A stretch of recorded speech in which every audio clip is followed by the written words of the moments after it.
सरकारले निर्णय गरी टेबल गरेको व्याख्यात्मक घोषणा म यहाँ वाचन गर्न गइरहेको छु, प्रस्तुत गर्न गइरहेको छु।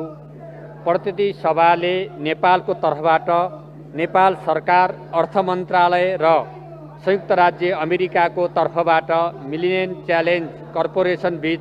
2074 भदौ 29 सेप्टेम्बर 14 2017 मा सम्पन्न अनुदान सहायता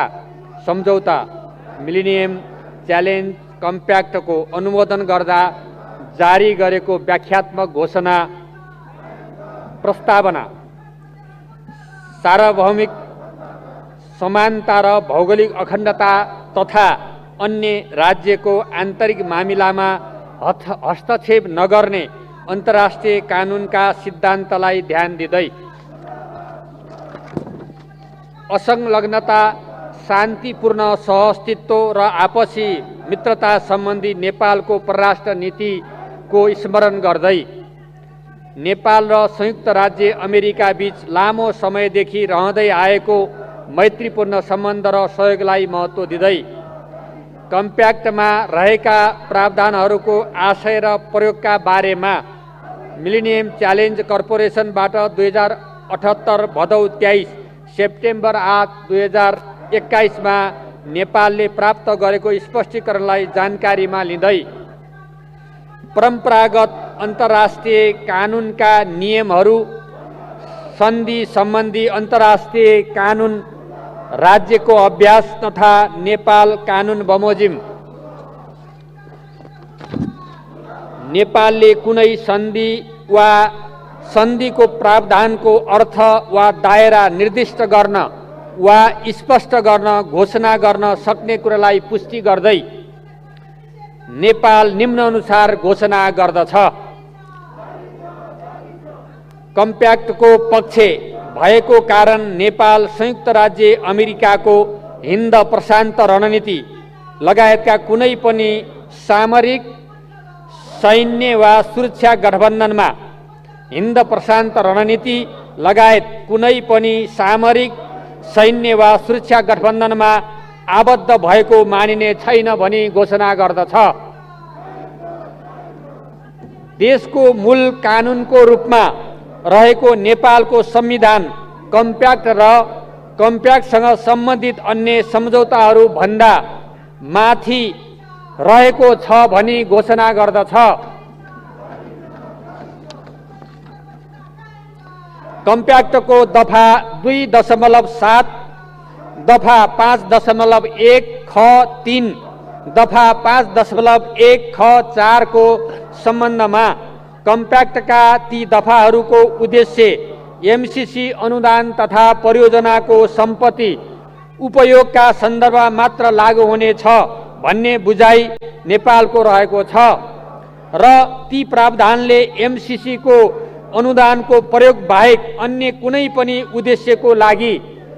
हाल विद्यमान वा भविष्यमा निर्माण हुने अमेरिकी कानुन वा नीतिहरूको उद्देश्यका लागि हाल विद्यमान वा भविष्यमा निर्माण हुने अमेरिकी कानुन वा नीतिहरूको पालना गर्न नेपाल बाध्य छैन भनी घोषणा गर्दछ। कम्प्याक्टको दफा 3.2 ख को सम्बन्धमा मिलेनियम च्यालेन्ज एकाउन्ट नेपाल विकास समिति एमसीए नेपालले सञ्चालन गर्ने क्रियाकलाप नेपालको कानुनद्वारा निर्देशित र कम्प्याक्ट अनुसार नियमित हुनेछ भनी घोषणा गर्दछ। कम्प्याक्टको दफा 3.2 च को सम्बन्धमा कम्प्याक्टको उपयोगबाट सिर्जना हुने बौद्धिक सम्पत्ति एमसीसी को स्वामित्व रहने छैन। कम्प्याक्ट कार्यक्रम अन्तर्गत सिर्जना हुने सम्पूर्ण बौद्धिक सम्पत्ति उप नेपालको स्वामित्व रहनेछ र त्यसको पूर्ण उपयोग नेपालले गर्न पाउनेछ भनी घोषणा गर्दछ। कम्प्याक्टको दफा 3.5 को सम्बन्धमा कार्यान्वयन पत्रहरू कम्प्याक्टको दायराभित्र लागू गरिनेछ भनी घोषणा गर्दछ। कम्प्याक्टको दफा 3.8 क को सम्बन्धमा एमसिए नेपालका सबै क्रियाकलाप तथा कोषको लेखा परीक्षण प्रचलित नेपाल कानुन बमोजिम महालेखा परीक्षकबाट समेत हुने भनी घोषणा गर्दछ। कम्प्याक्टको दफा 5.1 क को सम्बन्धमा नेपालले 30 दिनको लिखित पूर्व सूचना दिई बिना कुनै कारण कम्प्याक्ट अन्त गर्न पाउने अधिकारका अतिरिक्त कम्प्याक्ट अन्तर्गतका क्रियाकलाप कार्यक्रम सञ्चालन गर्दा नेपालको कानुन वा नीति उल्लङ्घन गरेमा समेत 30 दिनको लिखित पूर्व सूचना दिई कम्प्याक्ट अन्त गर्न पाउने अधिकार राख्दछ भनी घोषणा गर्दछ। कम्प्याक्टको दफा 5.5 को सम्बन्धमा कम्प्याक्टको समाप्ति निलम्बन वा अन्त्यपछि पनि लागू हुने भनिएका प्रावधानहरू कम्प्याक्ट कार्यक्रम र एमसिसी को अनुदानको उपयोग लगायत कम्प्याक्ट अन्तर्गतका परियोजनाहरूको मूल्याङ्कन लेखा परीक्षण र करको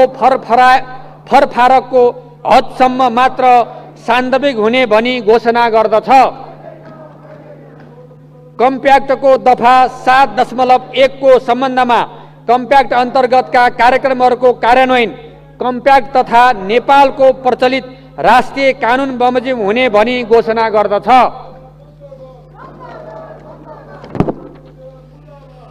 कम्प्याक्टको दफा 8.1 को सम्बन्धमा विद्युत प्रसारण परियोजना इलेक्ट्रिसिटी ट्रान्समिसन प्रोजेक्ट लगायतका सबै चल तथा अचल सम्पत्ति र परियोजनासँग सम्बन्धित जग्गा नेपाल सरकार वा नेपाल सरकारका निकायहरूको स्वामित्व रहनेछ भनी घोषणा गर्दछ। कम्प्याक्टमा रहेका प्रावधानहरूको आशय र प्रयोगका बारेमा मिलेनियम च्यालेन्ज कर्पोरेसनबाट 2078 भदौ 23 सेप्टेम्बर 8 2021 मा नेपालले प्राप्त गरेको स्पष्टीकरणले कम्प्याक्टको व्याख्या तथा कार्यान्वयनमा मद्दत गर्ने बुझाइ नेपालको रहेको छ। व्याख्यात्मक यो घोषणा सहित सम्मान्य सभामुख महोदयको अनुमतिले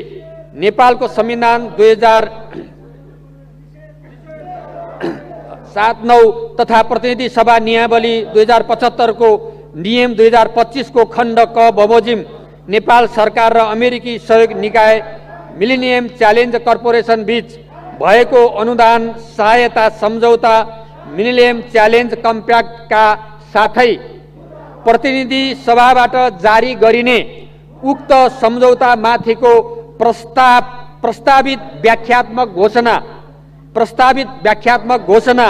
सदनमा छलफल गरियोस् भनी प्रस्ताव प्रस्तुत गर्दछु। धन्यवाद।